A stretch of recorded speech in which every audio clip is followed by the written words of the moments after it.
Pastor John recently led a Q&A with the students of Westminster Seminary in Philadelphia. Here's one question from one of the students. Hello, Dr. Jonpaipor.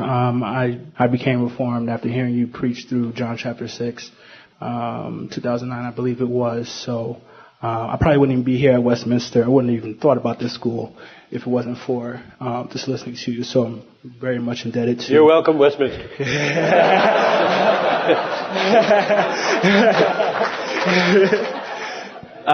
Just keeping in thinking along the lines of what you said this morning, I was very intrigued by you unpacking TULIP and connecting it to just racial harmony. One of my goals in ministry, as I think about doing theology, I want to bring Reformed theology to African Americans, black people. And one of the issues I'm thinking about is, how does Reformed theology speak to certain issues, cultural issues in the black community? Some would say that we're going through a cultural crisis right now. High unemployment, high abortion rates, a ton of things, crime rates through the roof, and certain issues that I want to speak to prophetically. And I'm wondering, I haven't thought about this because I've only been Reformed for a few years and I'm still growing in my theology and kind of thinking through the implications of it. But you've been Reformed a lot longer than me, so probably you have more thoughts on this. Can Reformed theology speak to specific cultural issues that would you advise a budding, I guess, theologian to address specific cultural issues, or maybe just preach the gospel, and as people change, the issues kind of get addressed from a different perspective? How fruitful would you say Reformed theology is to addressing particular issues, and can we expect to see real cultural change from an endeavor like that, if it's even worth taking on? Is my question clear? Yeah, it's totally worth taking on. And you know, the grain of truth in the prosperity theology, the grain of truth in health, wealth, prosperity theology is that when the gospel takes root in a community, it changes everything. You know, it changes everything. Over the generations, a robust embrace of the gospel and its fullest and most biblical expression in Reformed theology will lift people out of poverty. Because the roots of poverty are moral roots.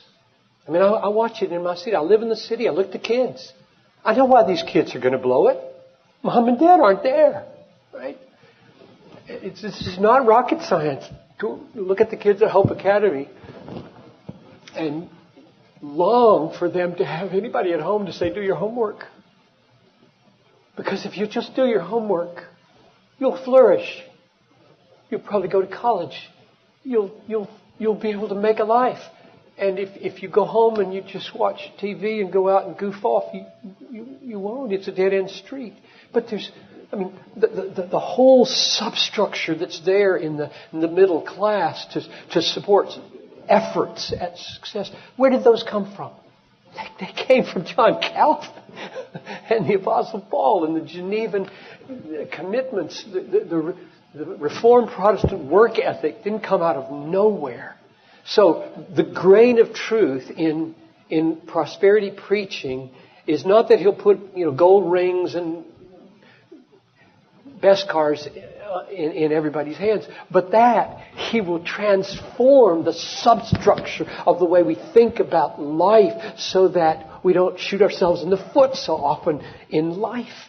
And so my answer is absolutely yes.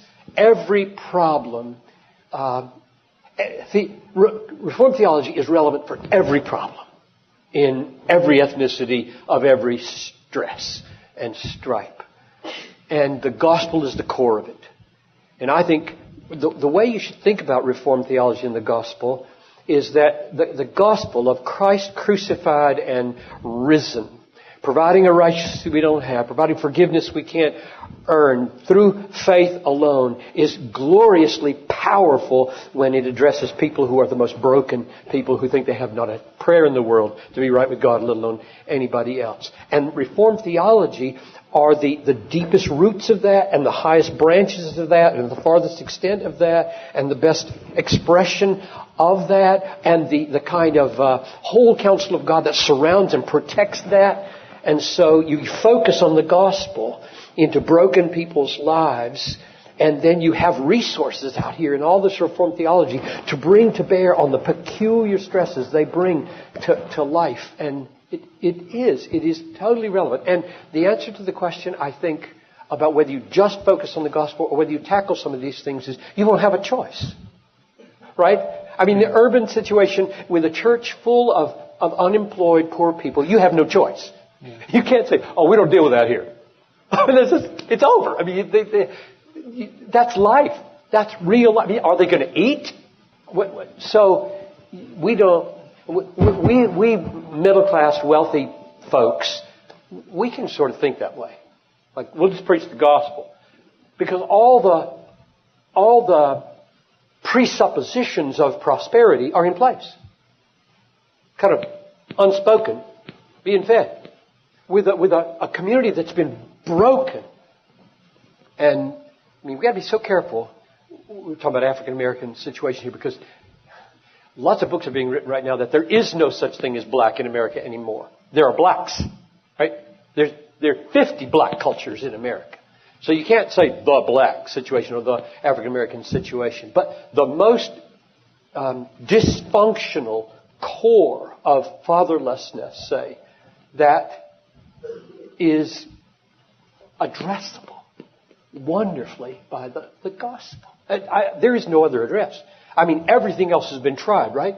Everything else has been tried. Obamacare is not the solution, and neither was the Great Society, neither was anything else that any president's ever brought to war on poverty has never made a substantial difference. Whereas the gospel has lifted many people from the brokenness of their family, brokenness of their own personal heart. So more power to anybody who attempts to take on whatever aspects of American culture are presently broken and dysfunctional. Focus on the gospel, but yes, the Reformed theology as its larger expression and root and branch is an amazing resource for what you're going to deal with. That clip was taken from Pastor John's recent interactions with the students of Westminster Seminary. And speaking of the social impact of the gospel, Reformed theology, and John Calvin, see Marvin Olasky's lecture, The Secular Script in the Theater of God, which was delivered at the 2009 Desiring God National Conference on John Calvin. It was also later published as a chapter in our book titled With Calvin in the Theater of God. The lecture and the book can both be found free of charge at our website, desiringgod.org. And if you'd like to ask Pastor John a question of your own, please email it to us at askpastorjohn@desiringgod.org. As always, thank you for sending in thoughtful and great questions.